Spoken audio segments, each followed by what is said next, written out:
Okay. Yeah. All right. Well, hello, everyone. This is Janetta Billheimer, and I am here with Kristi Dewsnup tonight. Um, and she is going to be speaking about you can't mess them up. Um, and so we're talking about, um, as homeschool moms or as parents in general. Um, like what if we had what if someone asked us the question, if you couldn't mess them up, would you be willing to do it? And I think a whole lot of people would be more willing to do it if they knew that they could in fact do it and that they wouldn't mess their kids up. So that is our topic for this evening. And I'm so excited to have Kristi Dewsnup with us. She is the leader of our homeschool co-op here in our community. And I have had Kristi on before, and she has some really wonderful information to share. I'll let her introduce herself, but she has grown children, and she's wonderful. So I'm just going to turn the time over to her and let her introduce herself. Thank you, Janetta. Now, we've lived here in the Valley for a little over 22 years. We have 6 children. We started homeschooling 17 years ago. I now have 4 who've moved out of the home and they're married. We have 4 grandkids. We have 2 college graduates and 2 in college. And then we've still got 2 at home. And so we've had a blast. It's the best thing that we truly ever did for our kids was that decision to take them out of school 17 years ago. That was the best thing. So I'm actually here just to reassure you that you're not going to mess up your kids if you pull them out of school, or in fact, if you never put them there in the first place. In fact, I truly believe that you may in fact be saving them if you go down this road. And this is a great road. I'll actually start just really quick before I go into how you won't mess them up as to what you're saving them from. Just off the top of my head, 1, you are saving them from that box that is the same size, the same color, the same height. It is the same for every kid. It's the same stuff goes in, and they truly expect the same stuff to come back out. This is the box of public education, and that's the first thing you're saving them from. The second thing that I believe that you would save them from is being pulled off of their path. Everyone was sent here with different strengths, different things that they were meant to do in this life. And when they're stuck in the public school system, they get pulled off of the path they're supposed to be on, the things they love to do, the things they were sent here to do, because they're not reaching the benchmarks or the standards in some of the other subjects. So they pull them out of the things that they do well, and they try to stick them in those and try to force feed it to them, and they're not ready yet. The third thing is you are saving them from, for lack of a better word, I'll just say the filth that is infiltrating the academic curricula in almost every single public school in America. I researched it 10, 15 years ago, and it was not comforting. Today, it's downright horrifying. If you don't know what's being taught in your public school, you as a parent need to go and check. Fourth thing you're saving them from is the time robber. Public school, I believe, is one of the biggest time robbers out there. They spend so much time sitting in that chair. The fifth thing is they truly are being groomed for a culture of socialistic sameness. Unfortunately, that's what where our nation is going. That's actually where the public school has always been going. Public school system. It's really been created by progressives, and that's their goal. So those are the things you're saving them from. So right now, I'm going to tell you how you're not going to mess them up, or reassure you. Okay, so you're going to get 2 questions, or you still get them today, or just they're the 2 questions you will always hear. The first one will be, aren't you afraid you're going to mess them up socially? Aren't you afraid your kids are going to be socially backward, socially inept, socially retarded? And truly, from the get go, I said, no, I'm not. In fact, I want them to be socially backwards from what is considered socially acceptable. Really, if you stop and think about it, I'll just talk about this one for just a minute. What kind of social skills do you think your kids are going to learn if they're learning them in a group of 30 kids? Let's go with 6 years old. So they're learning the social skills of 30 other kids their age, with maybe 2, maybe they're lucky 3 adults supervising. So we can either have our 6-year-old learn their social skills from other 6-year-olds, or you can have them in a family setting, in a homeschool setting, where they're learning their social skills from older siblings, from their parents who are adults and are mature, even from younger siblings they get a chance to learn from neighbors, from friends. So it's really kind of up to you.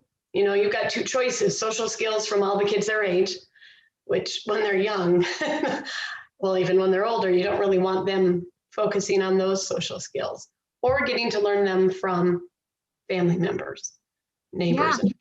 and kids aren't very nice a lot of times.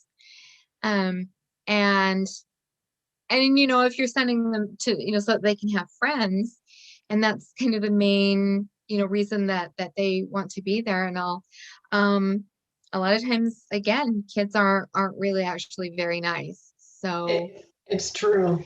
And those are the skills that they're learning there, because they're stuck in a big classroom of all kids their age. And that's another thing that I wanted to bring up when we're talking about social skills, is the friends issue. A lot of people will say, oh, your kids won't have any friends. I think a lot of people don't realize the social opportunities there are these days, for whether you're public schooled, homeschooled, or unschooled. There are so many opportunities for your kids to make friends. And one thing we truly forget is your very best friends in life are going to end up being your siblings and your parents. It's how it hopefully, is. right? How many of us still contact our high school friends, or even our grade school friends? Yeah. I haven't for over almost 3 decades. So, but I still talk to my family all the time. They are my And so friends. those are the relationships to be building from the beginning, rather than taking your kids away from each other and sectioning them off. And why not be having time with grandma and grandpa while you Right, are able to, and so right. forth. It's so true. And then the other thing that they get to learn that is definitely not messing them up, but actually helping them for later in life, is they get to learn to interact with kids of all ages. If you're in a family setting, you have siblings of all ages that they're learning with, playing with, serving with, working with. If you get the chance to join co-ops and things like that, like we have, it's absolutely beautiful. Our co-op was today, and I got to oversee a chess class where I've got 9-year-old kids all the way up to 17-year-old kids, and they're all playing together. There's no hard feelings. There's no No, arrogance. It's yeah. it's beautiful.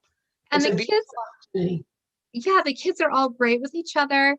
And it's so nice when you get to when you know the whole family, and what a blessing that is to be able to get together with families and know everyone, and be able to form friendships with complete other families, your family and their family, um, or just you know, um, other like-minded people that that are just really really caring about their children, and um, and so forth.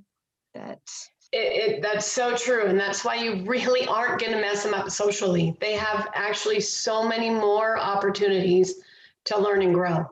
I And mean, you can kind of watch those friendships better too that way. it's true. Before we pulled our kids out, I went to parent lunch with my 3rd grade daughter, and sat down with my 3rd grade daughter and some other 3rd graders, and another kid came to sit by him. And one of the girls turned and looked at this other girl, and she said, "You're not a 3rd grader. You can't sit here." We don't have that. You don't have No, any of that in a homeschool no. setting. They aren't given these age limits. It's beautiful. Yeah, And yeah. it's really, you're not going to mess them up socially. There's so many opportunities out there. You're going to actually have to be stepping back and going, okay, we're not joining everything. We're going to stay home and do some school. Yeah, I'd much rather have the socialization, that my kids are able to have, and even just with, I mean, there's, church groups and other kinds of classes and things like that, but I love the co-ops, Yes, um, and just even having them at home together, um, true. Yeah, it's I not love a that. valid argument anymore. No one can say you're going to mess your kids up socially. Second one is a lot of people are going to say, aren't you afraid of messing your kids up academically? Aren't you afraid of them not being smart enough or not learning this or not learning that? And no, there is, I've worked in elementary schools. If you have ever seen how much time is wasted just in the process of trying to bring together 30 kids and trying to teach them, you just don't realize how, first of all, how little time it takes and the opportunity that you as a parent get to learn right along with your kid. You don't need to know algebra to teach algebra. You just need to be willing to learn it along with your child.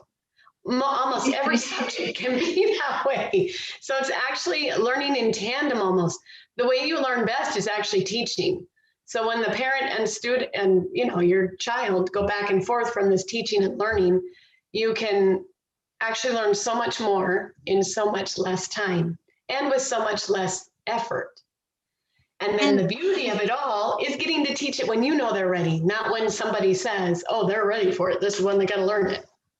yeah, and that you can learn history in an interesting way now, when before you were just reading it out of your textbook or whatever, Mm, and it wasn't any fun or science, and now you're able to, like, actually learn, all of these interesting things that you didn't want to learn about before, but right. now you can learn about in an exciting way, and there's so many, opportunities, so much great curriculum out there Mhm. to learn from. Well, and when you mention curriculum, that's the other great part about homeschooling is you are really putting a lot of faith in what curriculum is being chosen to be taught in your school. Yeah, We still live in a very conservative area, but I will tell you, I have family in non-conservative areas, and the curriculum that is being brought in is absolutely and utterly false. It's most of all of it is liberal slanting. Most of all of it is just all for the goal of, socialistic sameness. They've watered down history, they've changed history. And so we're so lucky. I mean, instead of worrying about if you're going to mess up, look at all the things that you get to fix, or not even fix, but you won't have to fix down the road because they weren't stuck in that system that yeah, and is talk about wasting time. So there's all these things that we might consider, damaging. We don't have to go back in and fix that and waste all that time with them learning it and then unlearning it, when you could just, you know, right. teach them something, Teach them correct give them the principles from opportunity. the get-go. Yeah, Exactly. probably one of the most common phone calls I get is from a mom with a kid anywhere from the age of 5 to about 7. And they will say, my child can't read. What do I do? And the very first thing I tell them is quit worrying about it. Do not worry if they can't read. Not every child was meant to read at 5 or 6 or even 7.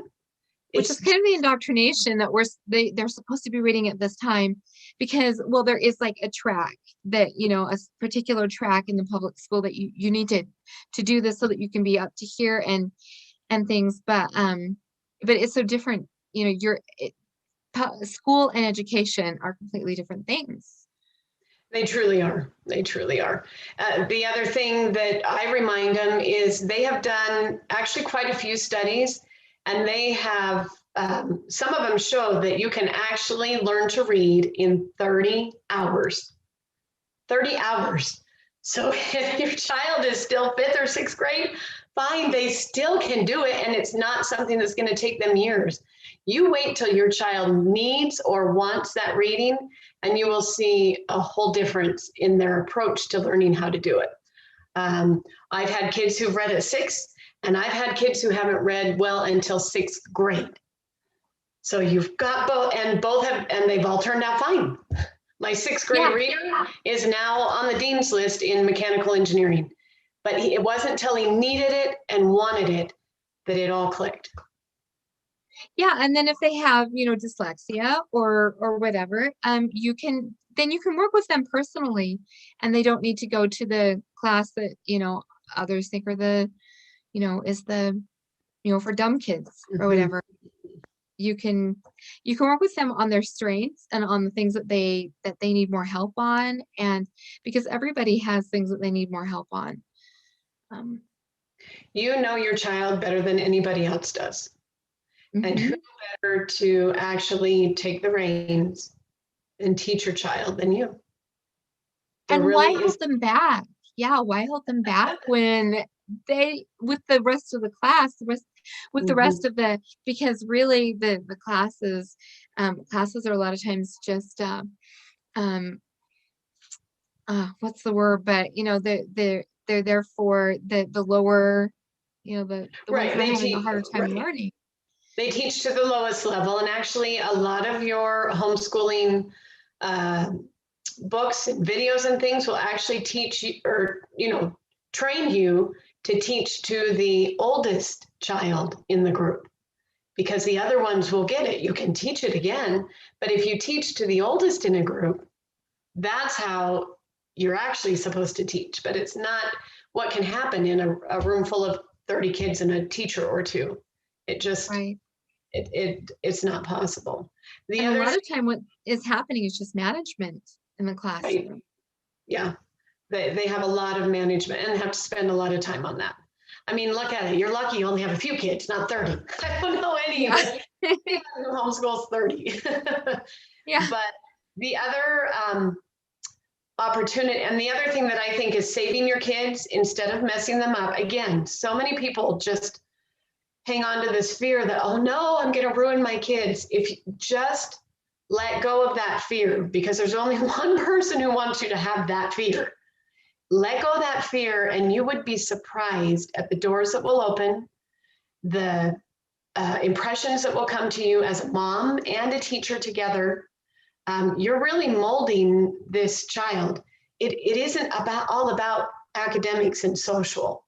You are putting them on their path for life. So you're helping them get there. So if you're wasting your time trying to make sure they get enough social interaction or enough intellectual prowess, then you're missing one of the biggest things. And that's helping them gain the skills they need to do what they were sent here to do. There's so much more that can be spent. I mean, I don't care if you school for an hour a day, an hour a week, or even an hour a month. And I promise you, there has been times when we have schooled for an hour a month. But the things they are getting for the rest of the hours that month are priceless. They are learning skills that will help them in life. They go to work every day. They start working when they're 8. Kids can help around the house. There's so many things they can learn. It's so much more important to teach a child about integrity, about being responsible for their choices and their actions, and the consequences of all of them, and truly being nice. We worry so much about if they get enough social, or if they get enough, if they're taught to read soon enough. We forget the most important things that we should be teaching these kids.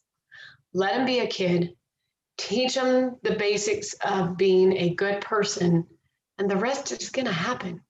It falls into line.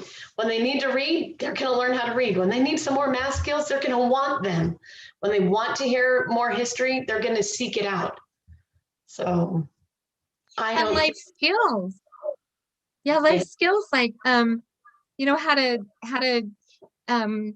eat healthy and cook and and take care of things. I think a lot of times when you take kids away from their parents, I mean, they were, here they are given to their parents, and then parents are expected to send them off Right. um, to someone that you're not even sure who that might be that year. And when really there's so much that you have that you're supposed to be helping them to learn about, but you can only do it in between school and homework, which there's not very much time left after that. There And then isn't. And sports and all these other things that maybe it's just time to be home together. right. Not that you My should be daughters forced went to to. college and, they had roommates that were highly accomplished in either musical things or in theater or in math or in any of these other things, but yet they honestly couldn't cook a meal. And really Oh, it's it's not important anymore, is it? You're not, it just, to cook, that's not a big thing anymore. You know, there's and you so don't many really need to know how to take care of kids. That's not important anymore either.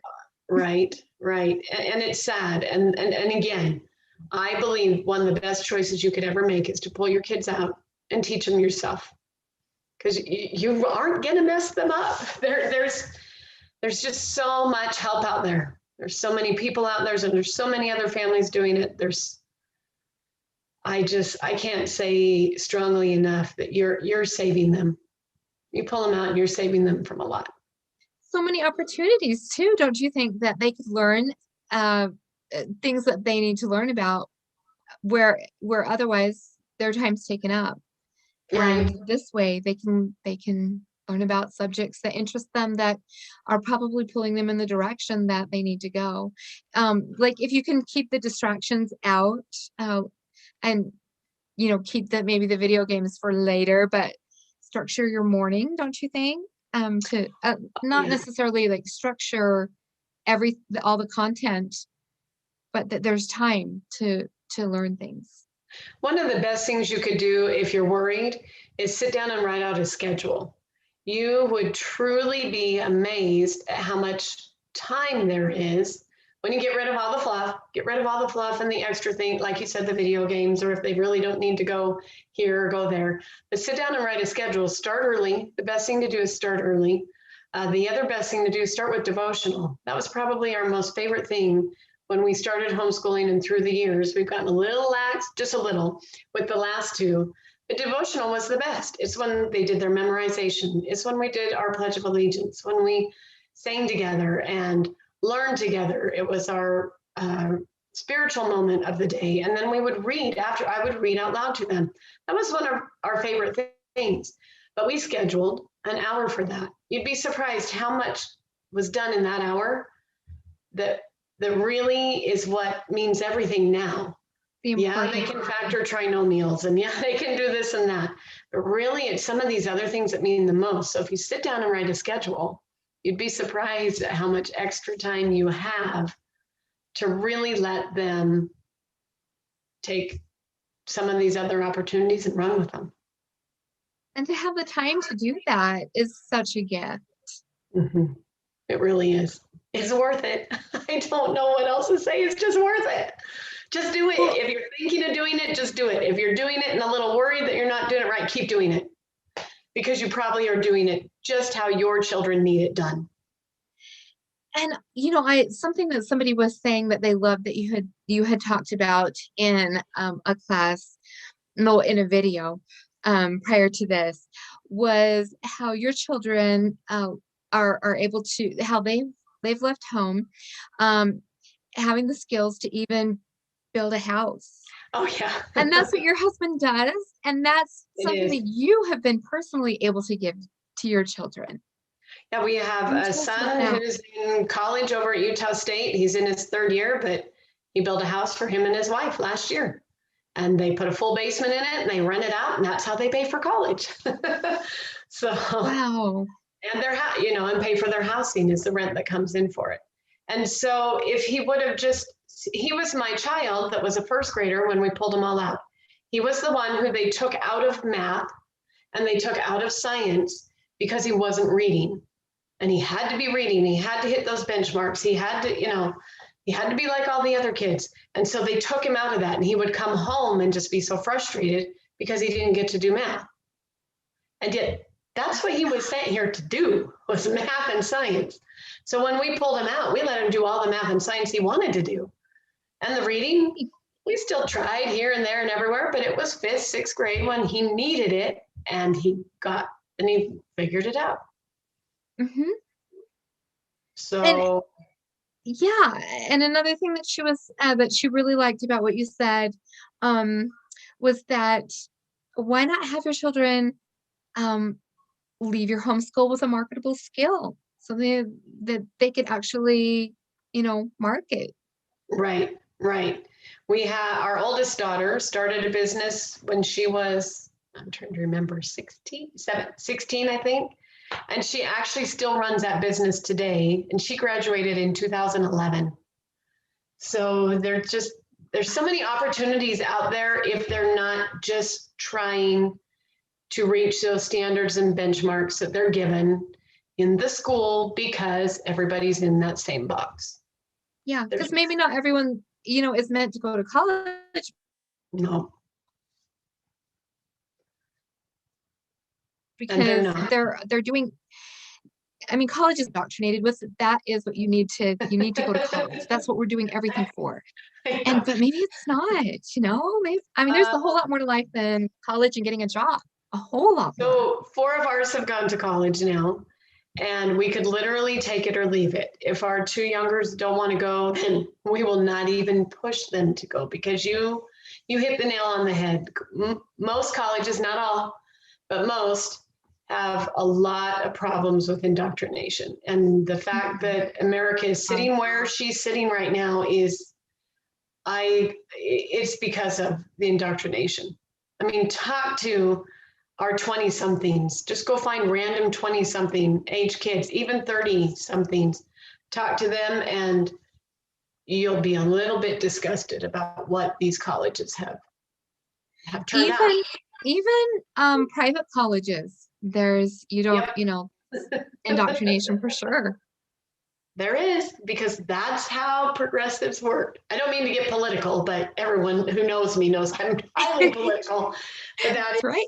How progressivism is spread and learned, and it is through the public education of the populace. That is how they do it.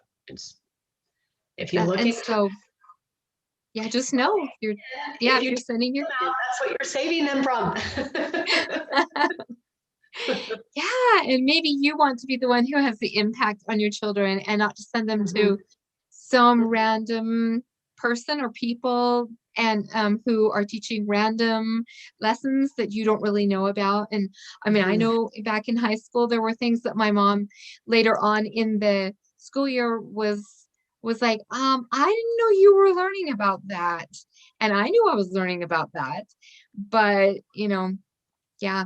It wasn't what she knew was it's there. And like you said, it's there in private schools too. We sent our kids to religious schools, and the things that they would come home with, I was like, oh, wow. Wow. Yeah. That's all I could say. And then glad they got done and got out of there.